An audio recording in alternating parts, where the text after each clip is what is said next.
बहुत समय पहले की बात है। एक दूर राज्य में जहरा नाम की एक बेहद खूबसूरत, समझदार और नेकदिल लड़की अपनी बीमार माँ के साथ जंगल के किनारे एक झोपड़ी में रहती थी। जहरा हर सुबह जंगल से लकड़ियां इकट्ठा करती, उन्हें गांव में बेचती और दवाइयां लाकर माँ की सेवा करती थी। एक दिन उस राज्य का नौजवान, शक्तिशाली लेकिन घमंडी बादशाह सुल्तान काफूर शिकार के लिए जंगल आया। थकान के बाद वह एक पेड़ के नीचे बैठ गया। तभी जहरा वहां से गुजरी और उसने बादशाह को पानी पेश किया। बादशाह जैसे ही जहरा को देखता है, उसकी खूबसूरती पर मोहित हो जाता है। मगर घमंड में डूबा हुआ वह कहता है, ए लड़की, तू बहुत सुंदर है। मेरे महल चलो, मैं तुम्हें अपनी दासी बना दूंगा।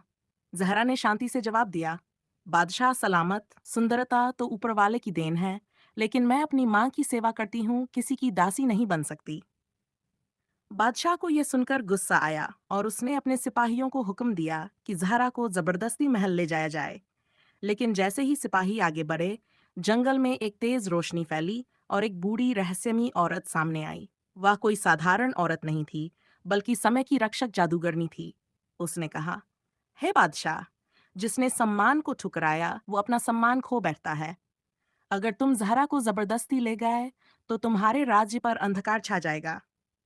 बादशाह ने हंसते हुए कहा, क्या एक साधारण लड़की मेरे पूरे राज्य को अंधेरे में ले जा सकती है? जादूगरनी ने अपनी छड़ी घुमाई और पूरा जंगल अंधकार से भर गया। बादशाह की आंखों की रोशनी चली गई। वो जमीन पर गिर पड़ा और चिल्लाया, मुझे माफ कर दो, मुझसे गलती हुई, अब मैं कुछ भी नहीं देख सकता। जहरा ने आगे बढ़कर उसे सहारा दिया और बोली, जो अहंकार छोड़ देता है वही असली रोशनी पाता है। उसके आंसुओं की कुछ बूंदें बादशाह के चेहरे पर गिरीं और चमत्कारिक रूप से उसकी आंखों की रोशनी लौट आई। जादूगरनी मुस्कुराई और अदृश्य हो गई। कुछ महीनों बाद बादशाह ने अपने राज्य की सोच को बदला। अब वह विनम्र और न्यायप्रिय बन गया। उसने जहरा और उसकी मां को महल में सम्मानपूर्वक बुलाया और जहरा को अपनी महारानी बना लिया। जहरा और बादशाह ने मिलकर राज्य में शिक्षा, न्याय और सेवा को बढ़ावा दिया।